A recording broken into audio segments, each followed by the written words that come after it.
Bueno, muchas gracias.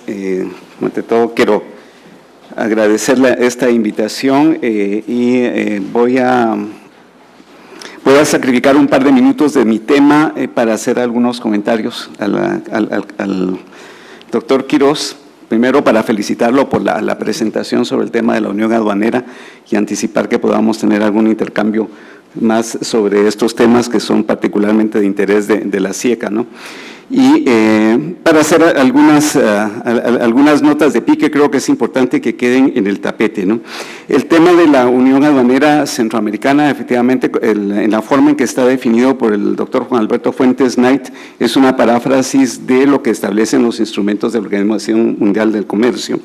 Y deben efectivamente ser muy tomados en cuenta, ¿no? Pero llamo la atención a que hay seguramente otros trabajos del doctor Fuentes que es importante recuperar en relación con lo mismo, ¿no? Con el mismo tema. El problema de la Unión Aduanera Centroamericana se ilumina más si lo vemos un poco desde la perspectiva de la viabilidad técnico-económica del proceso, ¿no? Y creo que está bien señalado por el doctor Quiroz que la ausencia de una política comercial común es precisamente la razón por la cual la Unión Aduanera se ve afectada. Y se ve afectada en términos reales, objetivos que son medibles. Entonces hay otro trabajo del doctor Fuentes Knight que establece cuál es, por ejemplo, el impacto de las negociaciones del CAFTA sobre la Unión Aduanera, y fija un periodo, mediante un modelo económico, fija un periodo de convergencia según el cual no podríamos estar hablando objetivamente de esto antes del 2018.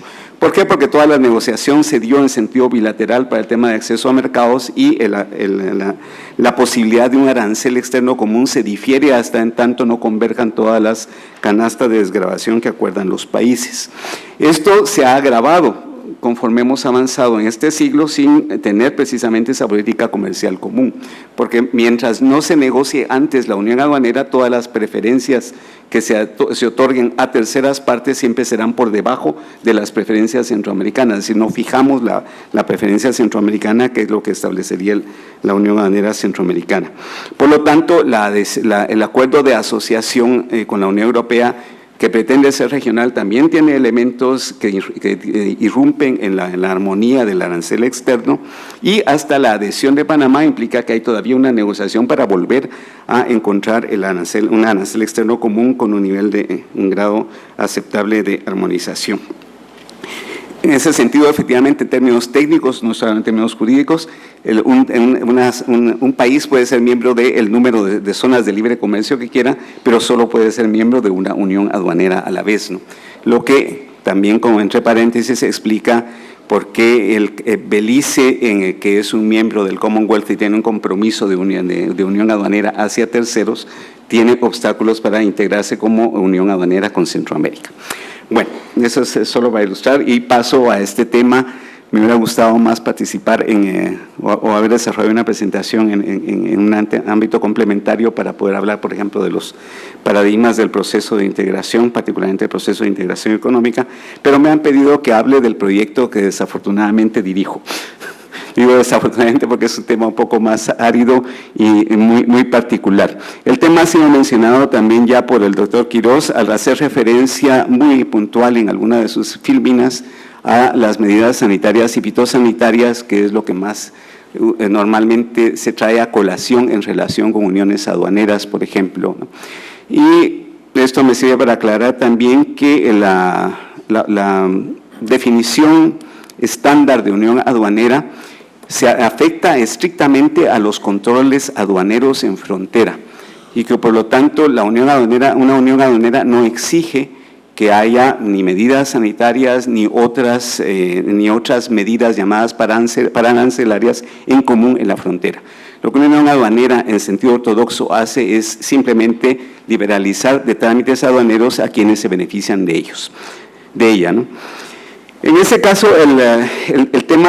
los temas que trata mi proyecto son dos que son periféricos, que son pararancelarios al proceso de integración, pero que son parte de él desde sus orígenes. Entonces voy a hacer una presentación muy rápida. En 4 puntos voy a recorrer algunos elementos de esta presentación que tengo acá en pantalla, que es muy larga, saltándome algunas láminas, pero para poner en perspectiva cómo este tema funciona y cómo hay precisamente en el entorno del proceso de zona de libre comercio y de unión aduanera otros temas que son importantes, que constituyen una profundización en la regionalización o en la regionalidad de Centroamérica y que ayudan precisamente a la implementación de una futura convergente política comercial. El tema de la… Perdón, si quieren me lo da para que pueda manejarlo para… Aquí regreso, ¿qué más? Okay. Primero, como antecedentes generales, ¿no? La integración centroamericana empieza a ser mencionada en la época moderna o más o menos contemporánea a partir efectivamente del proceso de integración económica, y es en junio de 1950 cuando los países centroamericanos le piden a la CEPAL que elabore un programa regional de integración económica. Hasta ese momento el concepto de integración no aparecía en el escenario político, ni en el escenario de las políticas públicas, ni de las relaciones internacionales. Es un concepto que se va acuñando posteriormente, pero aparece como integración económica regional. Y la integración económica centroamericana se formula como un programa integral que no está orientado al comercio, es una política integral de industrialización.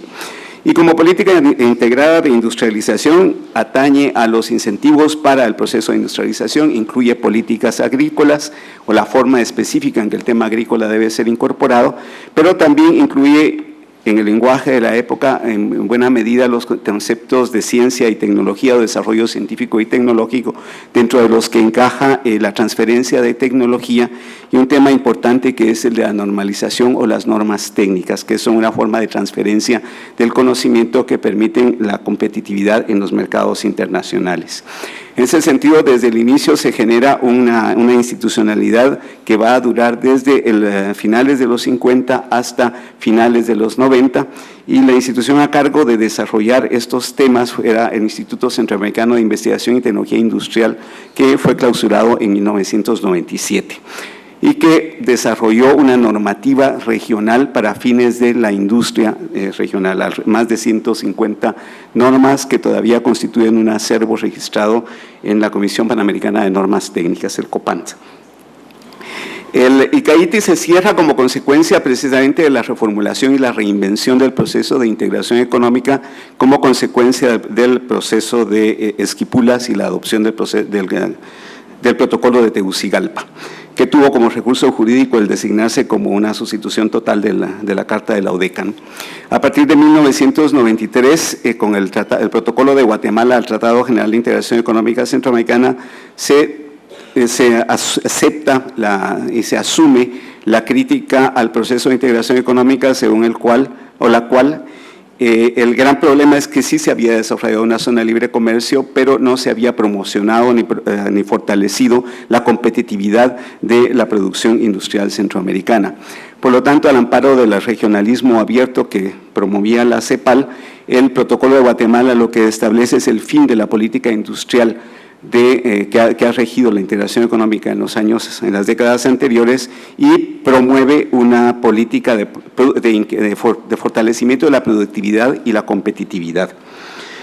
Bueno, dentro de este campo genera el protocolo de Guatemala genera un vacío institucional, y los siguientes 7 a 10 años son prácticamente la búsqueda de una forma de instrumentar y de darle contenido al mandato de hacer competitiva la industria y las exportaciones centroamericanas. Algunos de los intentos de esta búsqueda pasan por la contratación de Michael Porter, el famoso autor de La ventaja competitiva de las naciones, para hacerle una propuesta de clústeres de desarrollo a Centroamérica, pero en general llegamos a este siglo sin tener consolidados los temas. Otros compromisos deben enfrentarse mientras tanto. Con la finalización de la Ronda Uruguay, los países centroamericanos tienen que formular instrumentos que les permitan responder a dos acuerdos específicos dentro de la nueva organización: el de obstáculos técnicos al comercio y el de medidas sanitarias y fitosanitarias. Entonces, hacia 1997, Centroamérica firma dos reglamentos que cubren estos temas y que establecen la obligación o la posibilidad de llegar a regulaciones centroamericanas armónicas, uniformes o únicas, bajo el chapó del Consejo de Ministros de Integración Económica Centroamericana, el COMIECO, ¿no? La aplicabilidad de estos reglamentos es muy relativa. Las reuniones de sus mecanismos se dan muy sucintamente y sin mayor consecuencia, y entramos al siglo XXI ya con el prurito de las negociaciones de los tratados de libre comercio que hacen que estos dos reglamentos queden marginados. Al momento de abordar las negociaciones con Estados Unidos y luego con la Unión Europea, los temas relacionados con OTC, obstáculos técnicos al comercio, y MSF, medidas sanitarias y fitosanitarias, quedan relegados al gran ámbito de la OMC, pero con la claridad de que hay necesidad de avances en la región y necesidad de una mayor cooperación para fortalecer los dos temas y poder garantizar que en la aplicación de normativas regionales podamos facilitar el acceso al mercado centroamericano, pero también que garanticemos que nuestras exportaciones cumplen con una serie de requisitos que son cada vez más importantes en el mercado internacional. Ese es el primer gran antecedente del tema de nuestro proyecto. El segundo es más específico. La Unión Europea no constituye ya en la actualidad el importantísimo socio comercial que era hace 25 años.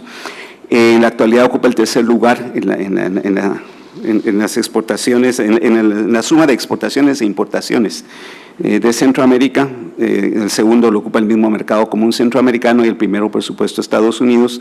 Pero aún con ese 16% que la Unión Europea todavía representa para la región, tiene un impacto importante tanto en el aspecto de cooperación como en la relación política, y eso hace que estos temas se retomen con mayor interés como parte de este proceso de negociación.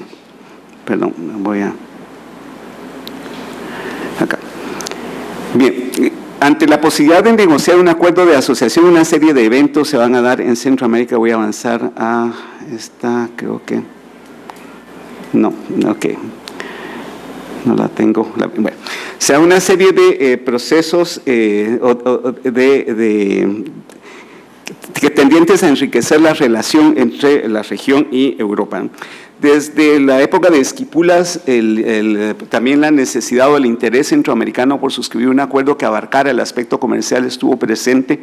Europa, que otorgaba los beneficios unilaterales a través del sistema generalizado de preferencias, nunca vio las condiciones para que esto se cumpliera, y la iniciativa decayó mucho a lo largo de los 90 y quedó en suspenso con la negociación del CAFTA. Concluida la negociación del CAFTA, hubo una mayor aquiescencia de Bruselas para proceder a este tipo de negociación, y lo que primero se dio fue una evaluación conjunta, y la evaluación conjunta fue menos conjunta que un examen realmente ejercido por la Unión Europea hacia los centroamericanos, mediante los cuales se estaba evaluando precisamente, y a puertas cerradas, estos no son documentos públicos, pero hay formas de llegar a ellos. Se hizo a puerta cerrada este examen mediante el cual se veía, bueno, si la oferta centroamericana es una unión aduanera, qué tan real es esa unión aduanera, qué condiciones ofrece y vale o no la pena que Europa se embarque en una negociación con 5 países en ese momento bajo estas condiciones. De esta evaluación conjunta surge el imperativo de que efectivamente es viable la unión aduanera si se dan ciertas condiciones, pero también que hay que abordar una serie de temas que tienen que ayudar a facilitar el comercio y las inversiones entre ambas regiones, y esto va a llegar a concretarse. 3 temas técnicos aparecen en este listado y son altamente sensibles. Uno es la propiedad intelectual, particularmente en aspectos que en Centroamérica no son de práctica común, como las indicaciones geográficas y las denominaciones de origen. Otro es el tema de la infraestructura de la calidad, que aún no se llama así en ese momento. Hacemos referencia a los obstáculos técnicos al comercio. Obstáculos técnicos al comercio son aquellos obstáculos que tienen que tener una justificación válida, científicamente fundamentada. Y las medidas sanitarias y fitosanitarias, que son las encaminadas a proteger la salud humana, la sanidad animal y la sanidad vegetal de los países. Entonces, estos tres temas surgen como cruciales en la negociación. Y la forma en que Europa decide que va a responder en este proceso de negociación es, paralelamente al proceso de negociación, fortalecer su cooperación en este sentido. En el ámbito exclusivo de la integración económica, desde el 2004 hasta la fecha, Europa ha concentrado una cantidad de recursos que históricamente son de mayor entidad para estos temas. Entonces se ha desarrollado, perdón porque la gráfica está en inglés, pero se han desarrollado 5 proyectos importantes, 2 orientados a la consolidación y el fortalecimiento de la Unión Aduanera Centroamericana. Estos proyectos dieron el marco jurídico, apoyaron en equipamiento de información a los países en 2 tiempos. En el primer tiempo, creo que con mucho mayor optimismo a que era viable la Unión Aduanera Centroamericana en el corto plazo. La segunda, con una mayor prudencia para fortalecer condiciones que por lo menos permitieran la facilitación del comercio, avanzar hacia la facilitación del comercio, sobre todo de productos de terceras partes, ¿no? Con lo que estamos en esa zona intermedia entre zona de libre comercio y unión aduanera, que también Juan Alberto Fuentes designó como una zona de libre comercio de mercancías.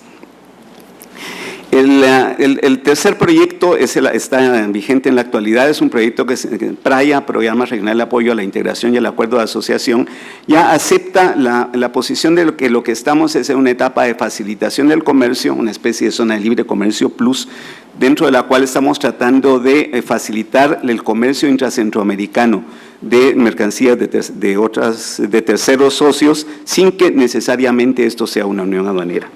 2 proyectos son paralelos y de base. Uno, un proyecto de apoyo al diseño y aplicación de políticas comunes centroamericanas, que en rigor, más que el diseño de políticas comunes, esta es la famosa definición del informe SPAC de que la integración no es más que una vasta zona de políticas comunes. Las políticas comunes, lo que se desarrolla en ese proceso es ciertos mecanismos, ciertas herramientas y ciertos estudios o asistencia técnica a la región para lograr avanzar en el proceso de negociación. Y de esto sale el proyecto que yo dirijo, que es el Programa Regional de Apoyo a la Calidad y las Medidas Sanitarias y Fitosanitarias, donde tratamos de realizar algunas actividades, y me voy a quedar prácticamente ahí porque ya voy por la tarjeta amarilla, que estamos tratando de realizar un ejercicio de integración amplio de largo plazo que combina los elementos de regionalidad y de cooperación. El PRACAMS es un programa de muy largo plazo, tiene 25 millones de euros asignados, que suena mucho, pero es poco comparado con el hecho de que tiene prácticamente 6 años de ejecución y de que se aboca a 6 países, dentro de los cuales tiene que hacer un ejercicio de interacción y de reintegración de redes.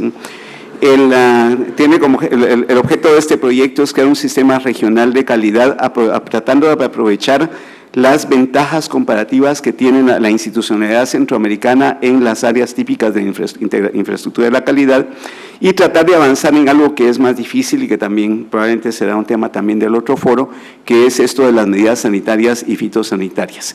Las medidas fitosanitarias, no en el sentido de certificarlas para el comercio inmediato, sino tratar de armonizar la forma en que los países abordan estos temas, anticipándose a un solo tratamiento uniforme de carácter regional, sin fronteras intermedias también en el mediano plazo. Esto no ocurrirá en el transcurso de este proyecto, de su vida útil, eso lo tenemos claro, por lo tanto en esta avanzamos en algunos temas, ¿no? Los componentes de este proyecto son 3. Uno, nos abocamos al tema de calidad, de la infraestructura de la calidad, que se refiere a los temas de normativas, reglamentaciones técnicas, evaluación de la conformidad, acreditación de órganos de acreditación y acreditación de laboratorios y certificación. En el otro estamos en el tema de las medidas sanitarias y fitosanitarias, pero como les decía, en temas de base. Y los tres grandes temas de base que aquí vemos en los resultados 5, 6 y 7 se refieren en primera instancia al análisis de riesgo, a la capacidad de poder determinar qué riesgos tienen para la sanidad animal, sanidad vegetal y salud humana el comercio de las mercancías dentro de Centroamérica, pero sobre todo, puesto que este es un proyecto en el marco del acuerdo de asociación, en las condiciones que tienen que cumplir para exportarse al mercado europeo, cuyo consumidor es uno de los más exigentes a nivel mundial, ¿no? El segundo es el tema de la trazabilidad. Dentro de la trazabilidad significa lo que ustedes ya recordarán de algunos casos, como el famoso caso de los pepinos españoles que no estaban contaminados, pero que exige que tengamos mecanismos y herramientas que permitan seguirle la pista perfectamente a cualquier producto alimentario exportado, ¿no? A fin de poder determinar si hay un problema, dónde está el problema y poderlo retirar adecuadamente del mercado. Y el tercer componente es el de las inspecciones cuarentenarias en fronteras, sobre todo en las fronteras de ingresos centroamericanas, previendo también una unión aduanera, en donde todavía las prácticas son de la absoluta desconfianza frente a un mundo que trata de promover un mayor grado de confianza en las certificaciones y en las pruebas de descargo sobre la peligrosidad o amenaza de los productos exportados, ¿no? El tercer componente es el apoyo al sector privado para ayudarlo a que participe en los mercados a los que quiere acceder mediante el cumplimiento de requisitos. Y aquí hay que dejar claro que hay dos dimensiones en este escenario. Una es el del cumplimiento de requisitos, ¿no? Porque tenemos que cumplir leyes, porque tenemos que cumplir normas, porque tenemos que cumplir lo que reglamentan los países con respecto a los productos que exportamos, pero otro es el grado de competitividad que tengan, que supera este tipo de requisitos, ¿no?